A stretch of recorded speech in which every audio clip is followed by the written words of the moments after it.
नमस्कार, बहुत स्वागत है आपका। इंडिया वॉइस देख रहे हैं आप और मैं हूं आपके साथ शिवम सोनी। उत्तर प्रदेश में अगले साल के फरवरी महीने में यूपी ग्लोबल इन्वेस्टर्स समिट का आयोजन होने जा रहा है, जिसको लेकर योगी सरकार ने कमर कस ली है। विदेशी इन्वेस्टर्स को न्योता देने के लिए मंत्रियों के विदेश दौरे भी अब शुरू हो गए हैं। यूपी की अर्थव्यवस्था को 1 ट्रिलियन पहुंचाने के मकसद से इस समिट का आयोजन किया जा रहा है। आप रिपोर्ट देखिए। उत्तर प्रदेश में रोजगार के अवसर कैसे बढ़ें, कैसे उत्तर प्रदेश में निवेश हो सके, इसको लेकर योगी सरकार बेहद गंभीर है और इसी का नतीजा है कि आने वाले साल में फरवरी महीने में यूपी में ग्लोबल इन्वेस्टर्स समिट होने जा रहा है। इन्वेस्टर्स समिट के लिए टीम योगी तैयार है। विदेशी निवेशकों को आमंत्रित करने के लिए सीएम योगी ने बेहद विश्वसनीय मंत्री और पूर्व मंत्रियों को विदेश भेजा है, जिसमें पशुधन मंत्री धर्मपाल सिंह, वित्त मंत्री सुरेश खन्ना, पूर्व मंत्री सिद्धार्थनाथ सिंह समेत कई नाम शामिल हैं।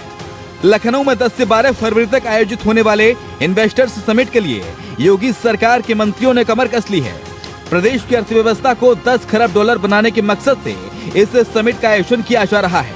ऐसे में सरकार को उम्मीद है कि इस समिट से प्रदेश में विकास की रफ्तार में तेजी आएगी, युवाओं को रोजगार मिलेगा और उत्तर प्रदेश नए आयाम गढ़ेगा। मुख्यमंत्री योगी आदित्यनाथ भी यूपी की ग्लोबल ब्रांडिंग के लिए कई देशों का दौरा कर वहां के उद्योगपतियों से मुलाकात करेंगे। यूपी की अर्थव्यवस्था को 1 ट्रिलियन डॉलर तक पहुंचाने और प्रदेश में रोजगार के अवसरों को सृजित करने के लिए मुख्यमंत्री योगी आदित्यनाथ लगातार जुटे हुए हैं। इसलिए उन्होंने ग्लोबल इन्वेस्टर्स समिट के जरिए यूपी में विदेशी निवेशकों को आकर्षित करने की योजना बनाई है। इसी के तहत कई मंत्रियों का विदेश दौरा भी शुरू किया गया है। ऐसे में ग्लोबल इन्वेस्टर्स समिट से उत्तर प्रदेश के युवाओं की और आम जनता की उम्मीदें जुड़ना भी स्वाभाविक है। Bureau report, India voice. तो आपको ग्राफिक्स के जरिए समझाने की कोशिश करते हैं कि दरअसल ग्लोबल इन्वेस्टर समिट की तैयारी सरकार कर रही है। मंत्री धर्मपाल सिंह को कनाडा दौरा भेजे जाने की तैयारी हो रही है। इसके साथ साथ आपको बता दें कि वित्त मंत्री, संसदीय कार्य मंत्री भी हैं, सुरेश खन्ना का ब्रिटेन दौरा है। ये ब्रिटेन में जाकर इन्वेस्टर्स को आमंत्रित करेंगे। पूर्व मंत्री सिद्धार्थनाथ सिंह बेहद खास करीबी माने जाते हैं योगी आदित्यनाथ के। इनको अमेरिका दौरे के लिए रवाना कर दिया गया है। विधानसभा अध्यक्ष सतीश महाना भी विदेश दौरे पर जाएंगे, ये बात भी इसमें सामने आई है। सीएम योगी के चारों सलाहकार विदेश दौरे पर जाएंगे, जो इन्वेस्टर्स को जाकर आमंत्रित करेंगे। और इसके साथ साथ आपको बता दें कि सीएम योगी ने अपनी टीम में पुराने और पेशेवर लोगों को शामिल किया है, जो इस विदेश दौरे को करेंगे। इन्वेस्टर समिट के लिए यूरोपीय देशों पर सबसे ज्यादा फोकस है सरकार का।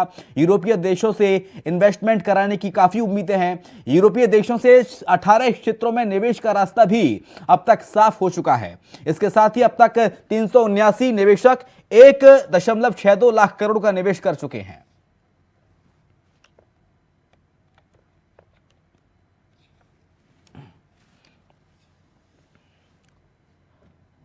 तो चलिए चर्चा की शुरुआत करते हैं। हमारे साथ जनार्दन मिश्रा है, राजनीतिक विश्लेषक। बहुत स्वागत है जनार्दन सर आपका। कपिल श्रीवास्तव हैं, वरिष्ठ प्रवक्ता हैं, काफी समाजवादी पार्टी के अधिवक्ता भी हैं। कपिल जी, आपका बहुत स्वागत है। सबसे पहले कपिल जी, शुरुआत आप ही के साथ करूंगा। ग्लोबल इन्वेस्टर्स समिट होने जा रहा है फरवरी के महीने में उत्तर प्रदेश में। विकास के नए आयाम दिन पे दिन गढ़ता जा रहा है उत्तर प्रदेश। सर, कैसे देखते हैं इस इन्वेस्टर समिट को? और मंत्री भी अब विदेश जा रहे हैं आमंत्रित करने के लिए निवेशकों को। देखिए, अगर कोई पहल होती है, काफी इको हो रहा है, पहले सही कराएं। हेलो जी सर, आपकी आवाज सही करा रहे हैं सर। इको आ रहा है आपका, अभिषेक को इसका आवाज ठीक कीजिए। जी सर। जी, अभी भी आ रही है इको काफी हो रही है। आवाज ठीक है सर आप? जी, अब ठीक है। जी सर। मैं ये कह रहा था कि बहुत अच्छी बात है कि कोई सी सकारात्मक पहल अगर देश और प्रदेश के विकास के लिए होती है तो बहुत ही अच्छी बात है। हाँ। लेकिन वो पहल जो सकारात्मक रूप से की जा रही है वो परिणित होती है या नहीं होती है, प्रश्न इस पर है। क्योंकि बात अगर कहीं किसी के विश्वसनीयता की आप करते हैं तो निश्चित तौर पे ये कहा जा सकता है कि आप वहीं पर विश्वसनीयता की बात करेंगे जिसका इतिहास सुंदर, उज्ज्वल और भविष्य सुंदर रहा। जी। भारतीय जनता पार्टी ने पिछले 6 वर्षों से उत्तर प्रदेश की कमान संभाली। हाँ। और देश के अंदर डबल इंजन की सरकार पिछले 8-9 वर्षों से चल रही है। तो आप इस बात को सोचिए कि चाहे मेक इन इंडिया का शेर रहा हो, वो सब पस्त हो गए, भारत का सम्मान गिरा। क्यों? क्योंकि हमने जो इन्वेस्टमेंट्स लाने के लिए हमारे प्रधानमंत्री जी दरवाजे दरवाजे 220 देशों में गए, कई लाख करोड़ रुपए उन्होंने केवल खर्चा इस वजह से कर दिया कि वो उन देशों पे भ्रमण करना था, वहां समिट करवाने थे और उसके बाद से एक मेक इन इंडिया के लिए प्रोजेक्ट लाने थे जी। लेकिन हकीकत ये हुई कि उल्टा जो एनआरआईज ने भारत में निवेश कर रखा था, ऐसे 20,000 कंपनियां बंद हो गई। और जहां तक घरेलू इसकी सवाल है, तो दोनों ही लोगों की नीतियों में कमी की वजह से, चाहे आप नोटबंदी की बात उठा लें, चाहे आप गलत जीएसटी की, जो कि 32 बार स्लैब में परिवर्तन किया गया और आज भी मुतवातिर चलता चला आ रहा है, साथ ही साथ जिस तरीके से कोरोना के अंदर कुप्रबंधन रहा, उसके वजह से हमारे एसएमई सेक्टर के 2 लाख से ज्यादा उत्तर प्रदेश के अंदर कंपनियां, जो छोटी लघु उद्योग और मध्यम उद्योग थे, वो बैठ गए और बंद हो गए, क्योंकि सरकार ने कुप्रबंध किया। सरकार ने उन्हें कोई फाइनेंशियल मदद नहीं की, ना उनकी ईएमआई में कोई छूट मिली थी बैंकों से। ऐसे में समापक भुगतान उनको करना पड़ा और अपनी कंपनियां बंद करनी पड़ी। तो मैं तो इस बात को कह रहा हूं कि इस उत्तर प्रदेश में जब से योगी सरकार आई है, उन्होंने कम से कम ये चौथी समिट होनी जा रही है, जहां तक मेरी जानकारी।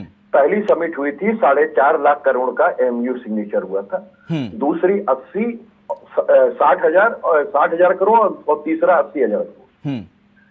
लेकिन इस पर कोई भी काम परिणित आज तक नहीं हुआ। इस एमयूज में से जो निवेश, अगर हम आपकी रिपोर्टिंग को भी सही मान लें, तो 1 लाख करोड़ रुपए जी, यानी कि 7 लाख करोड़ में से 1 लाख करोड़ की अगर आप कार्यशीलता में ला रहे हैं, परिणति ले आ रहे हैं, तो उससे देश का क्या विकास होगा, प्रदेश का क्या विकास होगा? क्योंकि एक तो आपने 2 लाख कंपनियां अपने भारत की आपने बंद करा दी, जो हमारे अपने लोगों के द्वारा, अपने नागरिकों के द्वारा लगाए गए थे। क्या उन कंपनियों में लोगों को रोजगार नहीं दिया जा रहा था? क्या उन कंपनियों से लोगों का घर नहीं चल रहा था? क्या उन कंपनियों से उत्तर प्रदेश का तकदीर नहीं बन रही थी? सारे मुस्तकबिल बन रहे थे। आप भदोही उद्योग उठा करके देख लीजिए कि जो त्रस्त हुआ, चाहे बनारस का साड़ी उद्योग उठा करके आप देख लीजिए, आप खलीलाबाद के अंदर, गोरखपुर के अंदर जो हथकरघा का उद्योग है, आप देख लीजिए, मृतप्राय हो चुका है। अब कोई सब्सिडीज भी कोई हासिल गवर्नमेंट की नहीं होती। ठीक है, जनार्दन मिश्रा सर, देश को आमंत्रित कर रहे हैं और अपनी कंपनियों को कोई प्रोत्साहित नहीं कर रहे हैं। और सबसे बड़ा प्रश्न ये इस बात का है कि आज के डेट में जो परिस्थितियां हैं, उनमें आपके जितने भी उद्योग हैं, वो 50% ही अपना निर्माण कर रहे हैं, यानी 100% की वो निर्माण नहीं कर पा रहे। कारण क्या है कि बाजार में मांग नहीं और महंगाई चरम सीमा पर है, जो डबल डिजिट में लगातार साल भर से बनी हुई है। सरकार जो है उसको कर नहीं पा रही कंट्रोल। तो ऐसी स्थिति में जब रुपयों का मूल्य गिरता चला जाएगा, आज 84 रुपए हो गया $1, तो आप सोचिए कि आप जितने भी आयात करेंगे बाहर से, वो सब तो महंगे होने, सारी चीजें महंगी हो गई। और आपने रुपए को मजबूत करने के लिए देश के मुद्रा भंडार से बहुत ज्यादा आपने डॉलर जो है वो फ्लोट में डाले हैं, लेकिन बावजूद उसके आप कंट्रोल नहीं कर पा रहे।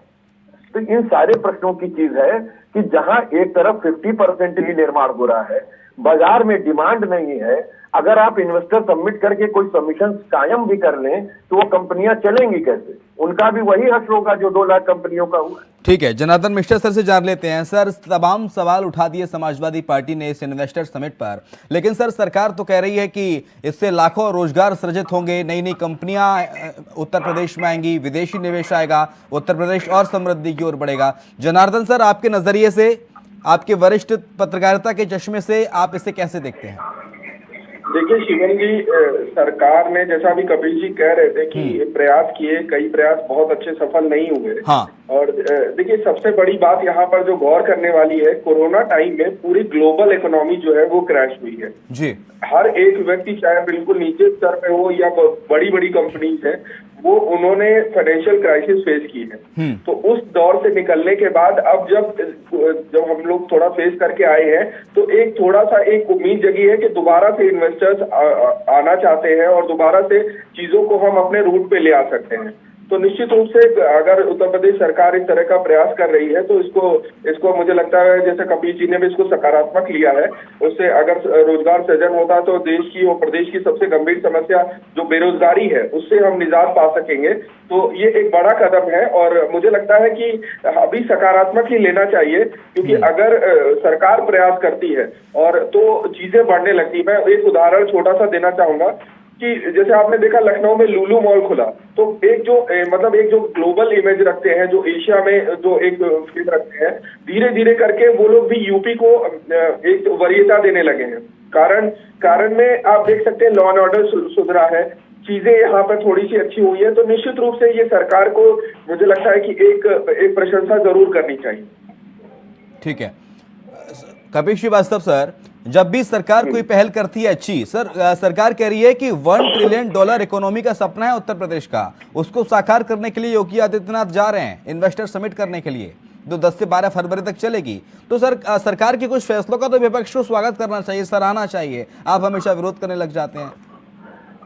विरोध नहीं, देश की तरक्की सभी चाहते हैं। मैं तो कहाँ कह रहा हूँ कि भारतीय जनता पार्टी देश की तरक्की नहीं चाहती, लेकिन उनकी अनुभवहीनता और गलत डिसीजन देश को डुबा रहे हैं। मैं कह रहा हूं आज आपको भूख लगी है, खाना खाने की आवश्यकता है, और आप हमसे कह रहे हैं भैया मकान का लोन ले लो और मकान बनवा लो जी। जैसे कि आपने कॉर्पोरेट को 30% की छूट दी कॉर्पोरेट टैक्स में कोरोना काल के अंदर, लेकिन कॉर्पोरेट टैक्स किस पर लगता है? जो नई कंपनियां आती हैं उन पर लगता है, लेकिन आपने पुरानी कंपनियों को बचाने की कोशिश नहीं की। आपने 30% उन लोगों को फायदा देने की कोशिश की जो नई कंपनियां आवे और लगावे, लेकिन जो कंपनियां आपके यहाँ उत्पादन कर रही थी, जिनको आपकी सहयोग की आवश्यकता थी, जहां आपको जनता के बीच मांग प्रस्तुत करने के लिए उनको हाथों को मजबूत करने की स्कीम्स लाने की योजना थी, तो आपने उस पर कदापि काम नहीं किया जी। इसीलिए देश की जीडीपी -23 थी। ठीक है, दीपक बघेल जुड़ गया हमारे साथ।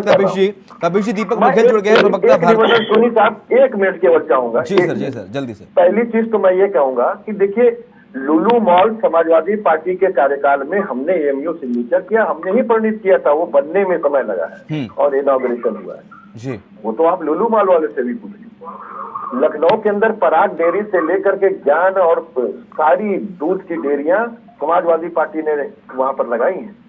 और मैं आपको बार बार कह रहा हूं कि समाजवादी पार्टी ने चतुर्मुखी विकास किया था, मेदांता हॉस्पिटल से लेकर के, और जिस तरीके से पर्यटन के लिए हमने रिवर फ्रंट बनवाया, जगदीश्वर मिश्रा पार्क बनवाया, हमने लॉ एंड ऑर्डर को कंट्रोल करने के लिए पुलिस महानिदेशालय दिया, ये सब समाजवादी पार्टी की देन है। चाहे वो 10-90 भुवन पॉवर लाइन, समाजवादी पार्टी ने क्या किया कपिल श्रीवास्तव जी, क्या नहीं किया, लेकिन अभी सवाल यह है कि यूपी ग्लोबल इन्वेस्टर समिट हो रहा है, ये उत्तर प्रदेश के लिए कितना प्रभावी रहेगा। ठीक है, दीपक बघेल जुड़ गए, प्रवक्ता भारतीय जनता पार्टी। दीपक जी आप कल भी लेट से, आज भी लेट से, खैर हो सकता है कोई तकनीकी खराबी हो, लेकिन समाजवादी पार्टी ये सवाल उठा रही है आपके ग्लोबल इन्वेस्टर समिट पर कि पहले भी आप इस तरह की समिट करा चुके हैं 3 से 4, लेकिन नतीजा क्या निकला? ढाक के 3 बात।